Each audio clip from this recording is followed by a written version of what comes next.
వాళ్ళు కొంత ఉన్న కాశ్మీర్ రాజ్యాన్ని, నేను డీప్గా అవుతలేను, ముచ్చట చెప్తాను, సింపుల్గా చెప్తున్నాను. సో ఆ యొక్క కాశ్మీర్ రాజ్యాన్ని కొంత చైనా తీసేసుకుంది, కొంత భూభాగాన్ని చైనా ఆక్యుపై చేసుకుంది, కొంత పాకిస్తాన్ ఆక్యుపై చేసుకుంది, కొంత ఇండియా ఆక్యుపై చేసుకుంది. కాబట్టి ఇక అయిపోయింది. ఇక మళ్ళీ కొత్తగా దాన్ని కొత్త బార్డర్ చేయము. ఎవరి కంట్రోల్ ఉన్నది వాళ్ళు ఇక డెవలప్ చేసుకోండి. కొత్తగా ఇంకోటి కావాలని ఆశ పడకండి.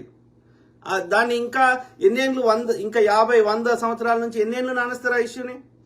ఇండియా 1 ఇంచు భూమి పాకిస్తాన్కి ఇవ్వదు, పాకిస్తాన్ యొక్క ఇంచు భూమి పాకిస్తాన్ మనకి ఇవ్వదు, చైనా దగ్గర ఉన్న ఇంచు భూమి మనకి ఇవ్వదు, మన దగ్గర ఉన్న ఇంచు భూమి చైనాకి ఇవ్వము. అయిపోయింది కదా, borders are already fixed, the LOC is fixed, line of control. కాబట్టి ఇక దాన్ని మర్చిపోండి.